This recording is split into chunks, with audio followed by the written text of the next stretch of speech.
Hi, guys. Welcome to Hamptons Consciousness. We are here with Enid and JB, and we are just talking about all the things that happen in the Hamptons that maybe doesn't get all the coverage. We also want to go over some of our past shows and give you a taste of what's ahead on our show. Yeah, we're doing a little 2022 recapping our 2021 episodes and talking about our big month in January and our episodes that are coming up. And Hamptons Consciousness, for those who don't know, is about interviewing people on the East End who are trying to make a positive difference in our world.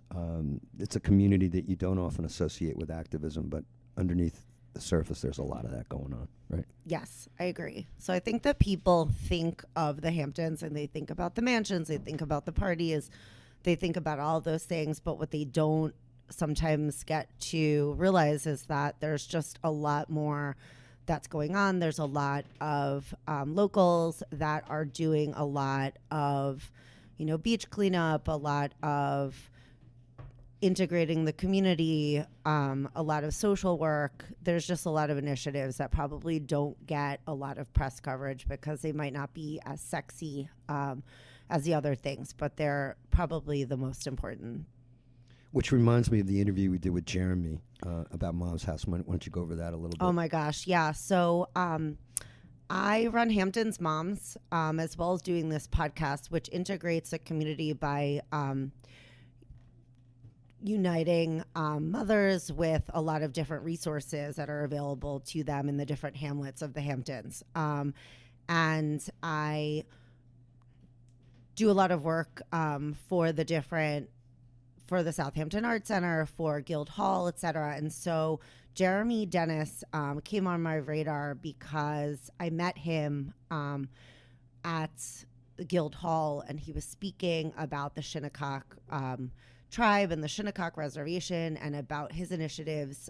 He's a local artist, and he really blew me away because he was so young and so deep and just really incredible. And he literally transformed his grandmother's house on the Shinnecock Reservation and has created this like artist in residency program that JB and I broadcasted. We podcasted from the outside of the house. That was just incredible. I really like the fact too that it was not primarily, but it was for people of color as well. So the cultural diversity element, again, part of the reason why the Hamptons sometimes is a difficult place to live is what I would say the balkanization between the Native Americans and the whites. There's been a lot of bad blood over the years, and I think part of the reason why we want to do this kind of stuff is to make sure that we can, break down those barriers and make sure that we're all just one community and we support each other regardless of whether we believe. You know what I'm saying? Yeah. For example, I wanted to bring this up early, the Hamptons Airport issue, right? Oh my gosh. Is really bothering me for a lot of reasons. Right. So I don't know if you guys know the background or the backstory of what we're talking about, but the East Hampton Airport is what we're talking about, and they are threatening to close it down, which is bringing a ton of controversy on both sides of the spectrum. Anyways, go on, Jen. Yeah, I think the thing that we had talked about this earlier, just separately, that it's really disappointing that people with different views just can't get together and compromise. I mean, I think it's draconian to close an airport, but I also think it's kind of unfair to have it be 80,000 helicopters every 2 minutes. I agree. So that's what seems to be lacking both on the national level and also on the state and local level. It's just an idea that we need to get together and compromise. We can't always get what we want, right? Exactly. But if you try sometime, you just might find. You get what you need. But, I mean, I heard some really interesting arguments about this whole airport issue. Like some people said they bought the houses with it very clear in the legal papers that they were in an airport zone. And they got a discount on the land. So, therefore, they're going in there. It's not like they didn't think that there wasn't going to be any flights. That airport has been there for a long time. So, if you were getting a discount on your house on Daniels Hole Road and now you want to cry about it, it's, a little bit too late. Right. Or maybe you rent out your house in August and in July. Exactly. And I actually lived in the flight plan, and it was really sort of on Fridays and Saturdays you felt like you might have been in Baghdad. Yes. Because it was so out of hand. But it is. it also was very short amount of time, and the area was still beautiful to live in.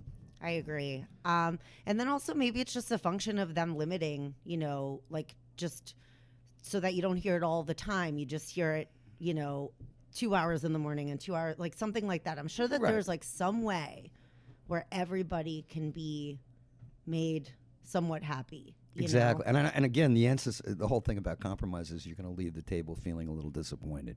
Exactly. And you're not going to get what you want. Entirely. Exactly. But, the other thing is that what the issue underscores, which is stating the obvious, is that anytime there's a dispute amongst people, they go right to the lawyers, and they can afford it. So there's all this litigation constantly. Really, the only person that's winning ever are the lawyers. Exactly. They're getting paid either way. Exactly. And they bill by the hour, so That's right. they don't want anything solved anyway because it just means more cash in their pocket, right? That's right. But I think what's happening in the Hamptons is not just indigenous to our area. It's a national problem that people just can't seem to sit down and work things out, right? Yes. Is that the I think that's the right way to look at it? Yeah, that's the general consensus. And I'm sometimes wondering why it's this way. But I guess it's also because people are just selfish. Maybe is that? Yeah, and I don't know. I mean, do you think the pandemic had something to do with this? Like, I think it probably did, in the sense that the isolation made selfish people more selfish and made selfless people more selfless. How's that for a statement? I think. Yeah. I know from my point of view that I've had a lot of nice encounters during the plague. I agree. For better or for worse. I mean, and just to kind of bring it back to people that are selfless, like, let's talk about some of the people that we interviewed. Last year, we interviewed Erica Serino, which, by the way, if you guys are not listening to our podcast, it's a really good recap of what she does in her new book. I mean, she is just amazing. Like, you interviewed her, John. What did you think about Erica? She was, I was inspired just by her, her message and her mission. She was very committed to making people aware of the sheer enormity of the plastic crisis. We're drowning in it. And and she's so young. And she's so committed. And she did, in her book, she travels to the Great Garbage Patch. And the journey is probably, from my point of view, one of the best parts of the book. How they had to rough it. And then I was thinking, which we had discussed on another level too, how here's somebody trying to clean the planet, and they're in this little boat with losing rudders, right, like crapping in a pot, in a bucket, right. And meanwhile, the Exxon Valdez goes by, and it kind of shows you what's really going on. And what really impressed me about her was, and I didn't realize the extent of it, is how the companies that make money off of plastic basically have convinced us that it's recyclable, and it's not. Yeah, I mean, I think the most alarming data point out of everything that she's taught me, which has been so much, between reading her book and hearing her speak a couple different times, 9% of plastic has ever been recycled. Just think about the gravity of that. It's just insane. And it's so discouraging because I'm so obsessed and have taught my 3 kids to, we separate and we put the recycling out, and to think that you're kind of doing that for naught is right, because they're putting it in the landfill in one giant. It's next level. I mean, which doesn't mean that you should stop separating, but something's got to give. The other thing, how it relates the plastic crisis to the Hamptons, is because of the development and the fact that the area has become full year-round. I've noticed a marked increase in trash everywhere. Totally. And the thing is, you ask yourself, why can't they just clean the trash? Isn't that the government's essential function? For me, it's so insane because it is such an area of great wealth, and to think that it's privatized. You have to pay somebody to pick up your trash in the Hamptons, which is mind-blowing. And then after that, what's really happening with that trash? Where is it even going? Is it being separated? And even when it's being separated, to know that it's winding up in a landfill is just really shocking to my system because, being on the East End, you're literally at the beach summer, winter, fall, and spring all the time. And then, back to your point, we're in a global pandemic, which seems to be never ending. And this summer, I just remember being at the beach and seeing families just completely not picking up their own garbage, just kind of like picking up whatever. And it's like, okay, like you have a bunch of kids, like you don't have that many hands. Like I enlist my kids to help me pick up, like to just see people like littering. It just seems insane to me. And I don't know. The one thing I think, my observation is that these people are just unconscious. And that goes back to what we said about consciousness. We can't change the world, but we can change our behavior, and together. Totally. And if we can make a difference. Exactly. If we can make like a few hundred people more conscientious of the way that they're living their lives, then, then we will have done something good. Something. Yeah. Exactly.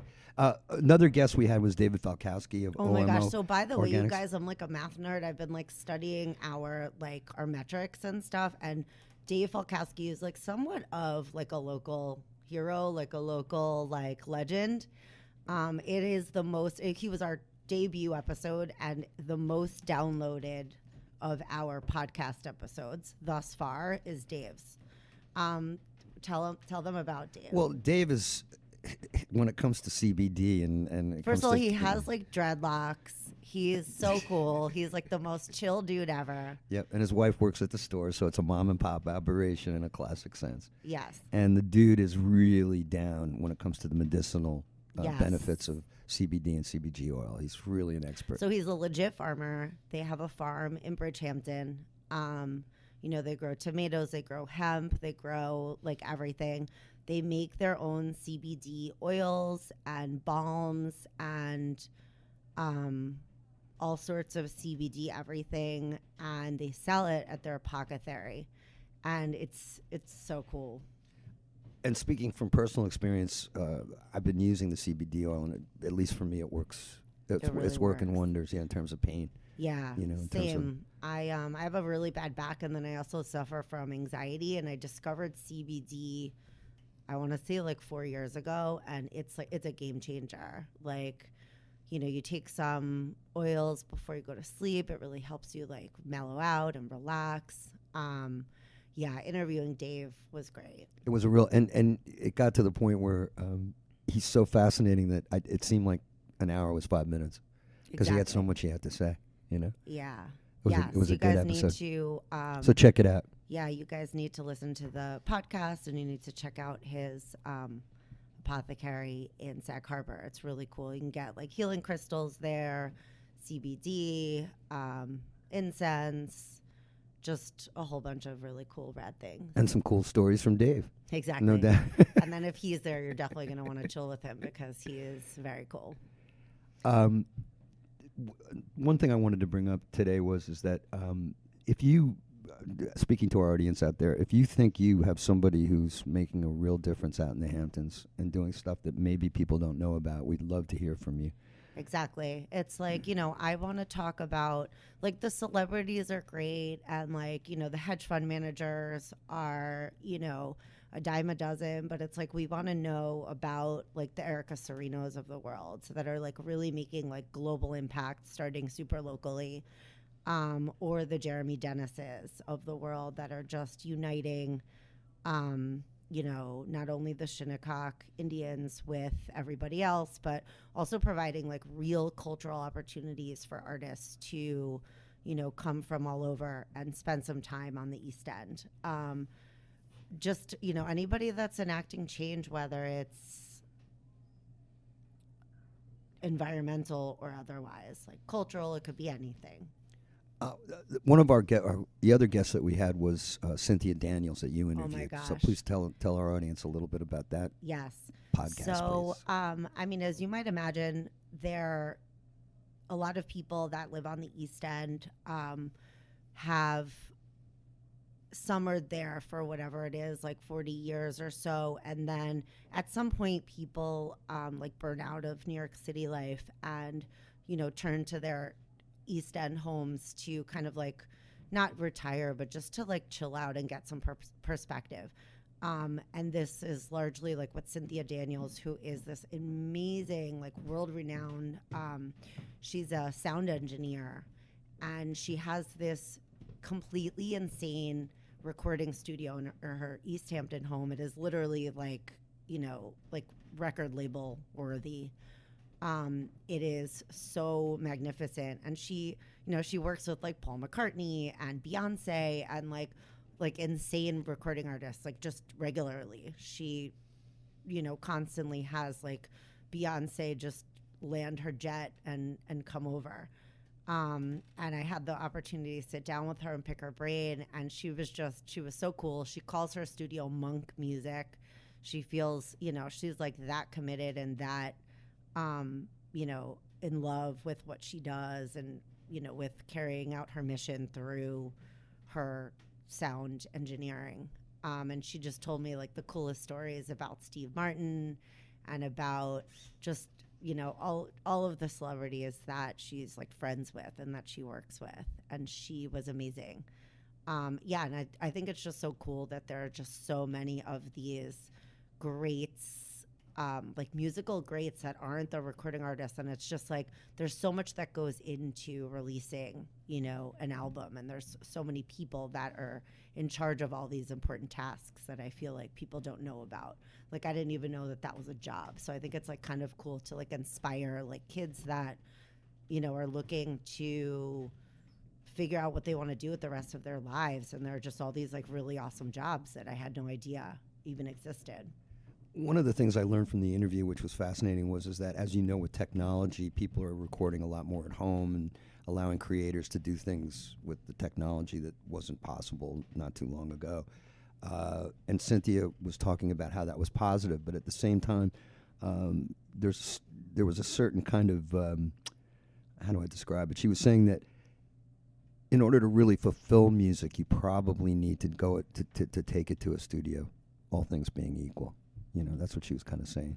Oh, yeah. In other words, if you really want to take your music to the next level, it makes more sense to record at home for the beginning, but then in order to finish it and put it out. Oh, yeah. That's what she was saying. You need like a real producer and sound engineer to like take it to the next level. She actually used to have a record label, and she used to like work with artists. She does that like a little bit less now, but she was talking about that too. Like she had some like local bands that she had signed, which I thought was just really rad. The other thing and I think if you live out at the East End, you know this, is that there is a vibrant musical scene out there. It's huge. There's a lot of good bands, and as Cynthia said, they may not be world famous, but they're world famous in terms of talent. Totally. I'm thinking of some bands, the Rum Punch Mafia. Love my friend Rum Steven Punch Sylvester, Mafia. who's out there cranking his stuff all the time. They're really cool. Really cool. The other one, the Surfcasters, were also a lot in North Sea Tavern. What about like Kate Ushery? And also that band is really good. Really cool. And then you got Nancy Atlas, of course. I mean, she's a legend. She's a legend in the East End, and I had a chance to meet her recently in East Hampton High School, and she said that that it was really the Talk House and the relationship with them that put her. I've seen her at the Surf Lodge a bunch of times. And she also mentioned something that I thought was interesting is that she kind of created that whole thing in Sag Harbor, that music thing that she does annually. That was from her at the Bay Street Theater. Yeah. So she was telling musicians that oftentimes you can't wait for the phone. You have to go out and kind of pitch things once you get to know people to make things happen. I thought that was pretty cool. Totally.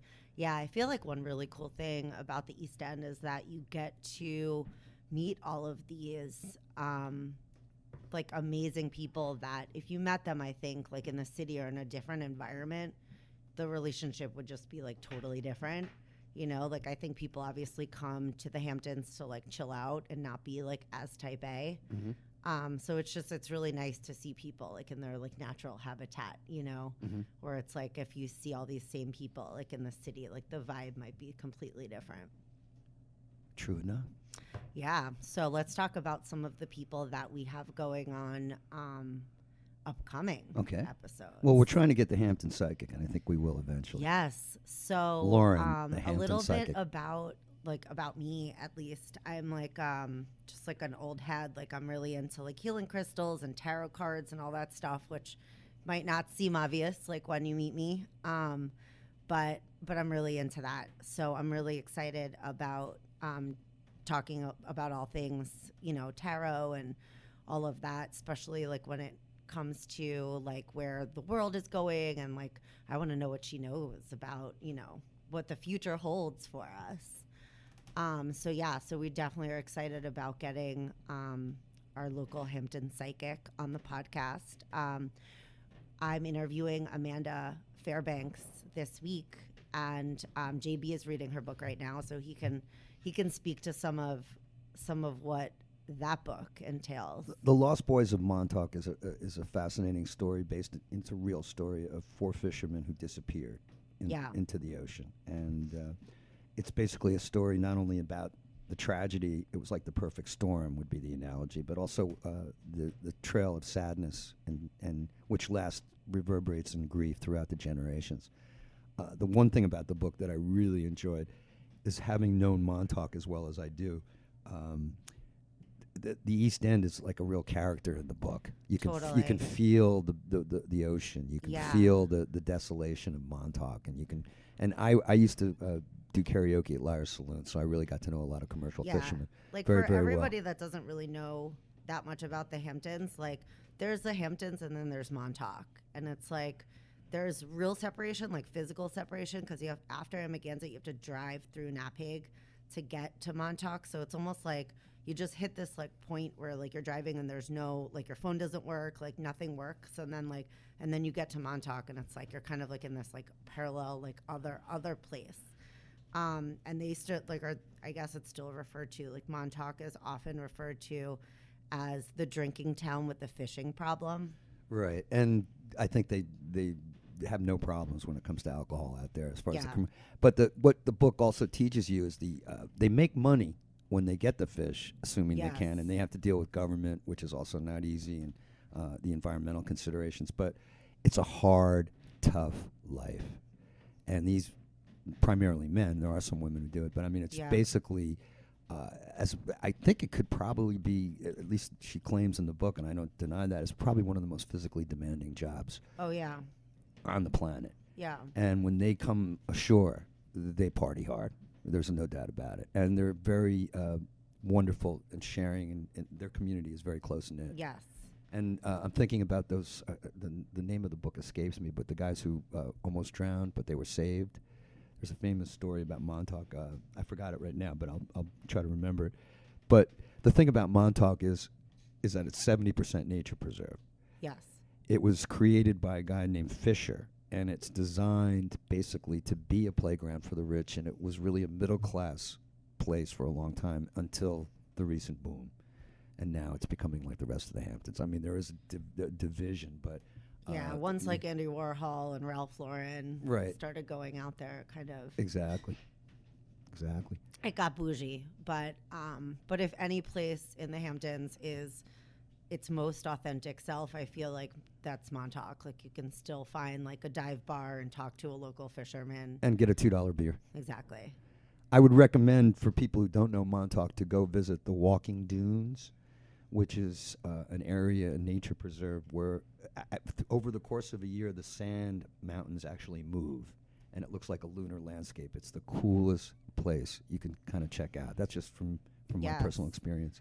Yes, and there's a lot of seal watching this time of year as well. Exactly. Yeah, I mean, Montauk is amazing. But yeah, we're super excited to talk about the Lost Boys of Montauk with Amanda, who is a Sag Harbor resident, and she has spent a ton of time in Montauk. She spent a lot of time researching this book and talking with the families of, you know, a lot of the family members of these fishermen. They're still out east. And so she had a lot of time to spend with the mothers, wives, sisters, etc., to like really get the background. Enid, do you have an interview scheduled as well with somebody from the Real magazine? Could you talk about that a little bit? So one of my friends and publishing impresario, Amir Karangi, he is talking with us this Thursday, actually. I'm going to his apartment in the city to interview him. He is a Baiting Hollow, which actually my best friend also lives on his street. It's like, for all of you guys that are not like familiar with the East End, there's a North and there's a South Fork, and then there's Riverhead, which is kind of like the mouth where it splits. And there's this enclave in Riverhead called Baiting Hollow, which is like right on the water. It's right on the Sound. It's so beautiful.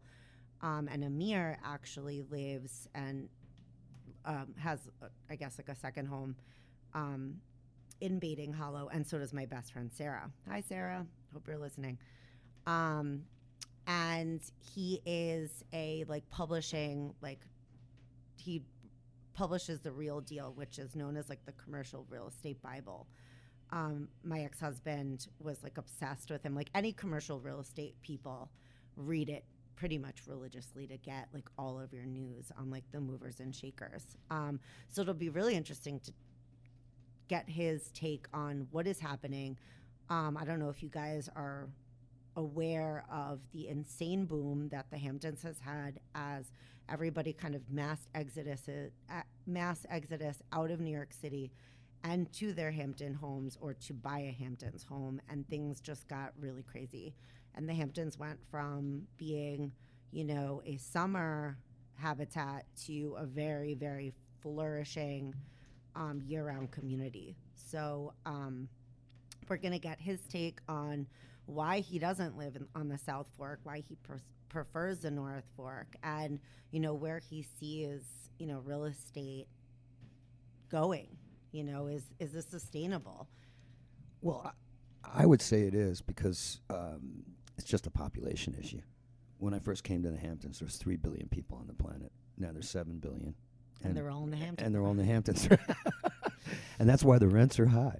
Supply versus demand. Speaking of rents, I mean, honestly, there is no place to rent. That's the whole thing. I mean, there's no, like, people are hiring like crazy. Like I run a platform called Hamptons Moms, and a lot of it is connecting people. And there's always people that have jobs open, and they're like, "Oh, can I advertise on your site?" And I'm like, "Yeah, but I'm basically taking your money for no reason, because unless you have a place for them to live, how are they going to live here?" And it's like, that is like the biggest issue I feel, you know, from a micro perspective, like facing the East End, and everybody's like, "What do you see?" Like you're like at the pulse of like New York and the Hamptons. And I'm like, I see a whole bunch of people that are trying to hire New York City caliber, you know, employees, but they can't live here because they can't afford a $2 million house, right. And there's nowhere to rent. Like right. You literally can't rent a place. Right.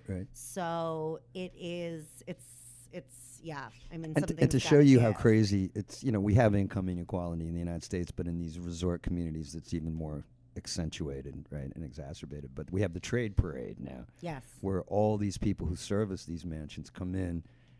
And there's just lines and lines of traffic a la LA. So it starts at like during 5 the summer. PM. It's during the summer. What used to take 10 minutes is now a 45-minute thing. And now everybody knows the back roads. So like we, like locals, like we always pride ourselves on by knowing like all the back roads. And now the back roads are on like Waze and Google Maps. So it's like there's no way out. There's no way out. And not only that, but there's been a market increase in traffic fatalities and pedestrians getting hit, which was something that you never saw in the 80s and early 90s out there. You know?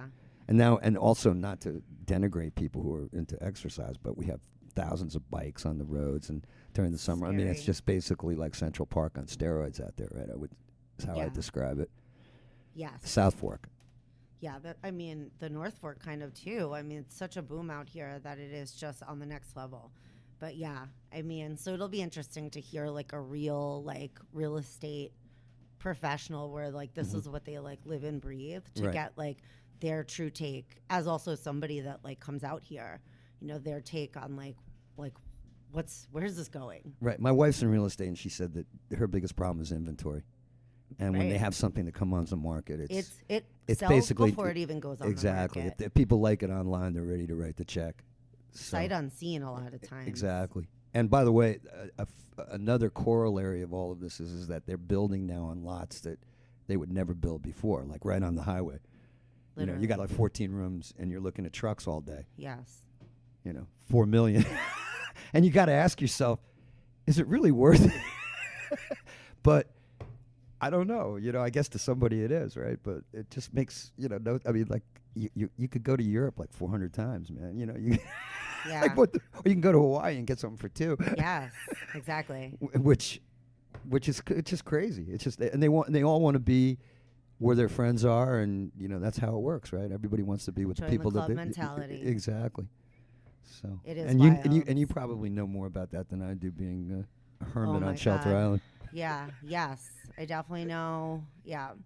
Definitely know all about that join the club mentality. But yeah, I mean, it's fascinating. It's definitely fascinating. Yeah, so we have Amir coming up. We have Amanda. It is the month of A's. So if you know anybody else exemplary and their name happens to We start can with we can A, do a B guest if you I want. guess. B-lister. I guess. There you have it. But listen, another thing we wanted to do today is not only introduce ourselves, our podcast, and the future, is to just kind of talk about some things that we thought were funny. And I want to lead into Enid's take on a new film on Netflix. Oh my gosh. What's it called again? It seems so forgettable. But what's I Look literally Up? forgot about it. I have PTSD. That's quite all right. We all do at some level. Seriously, what is Don't it Look called? Up. Don't Look Up. Is it? I think it's called Don't Look Up, right? All We right, were talking so- about this the other day. So it is. It's called Don't Look Up. And we were talking about it like between Christmas and New Year's. And, we had like that like vacation week and everybody is like intaking media and like catching up on things. And I was telling John that I was going to watch Don't Look Up. And then he asked me how it was. And I mean, I know that a lot of people are really into satires, and generally so am I, but this was just, it was too much for me. So I couldn't wait to look down and away and Control-Alt-Delete from the whole thing. It was Leonardo DiCaprio, which I love, and Jennifer Lawrence, who I love. But And what did you say about her look? they're scientists. So, So yeah, they had to. so the whole She's thing- beautiful, so now because she's a scientist, she has to be ugly. I guess, right? Exactly. So, So- like this. So this was so ridiculous. It just was so. Everything was just crazy. So they like make Leonardo DiCaprio like somehow like look nerdier. They throw glasses on him. Fine. And then they take Jennifer Lawrence and they give her like manic panic red hair from like the 90s. She basically was like my ninth grade self. She had like purple, red, manic panic, like dyed hair and this like ridiculous hoop in her nose. And like this is how they like, make her look less attractive because she's a scientist. God forbid you're smart and pretty. At the same world time, cannot handle no, that. that's You pick one and that's all you get. that's I'm right. sorry. Hollywood says you can't have both. Yes, Hollywood says that you're either one or the other, so we cannot have you portraying a scientist. Well, and in be your hot. case, it's beauty, and in my case, it ain't. So there you have. Right.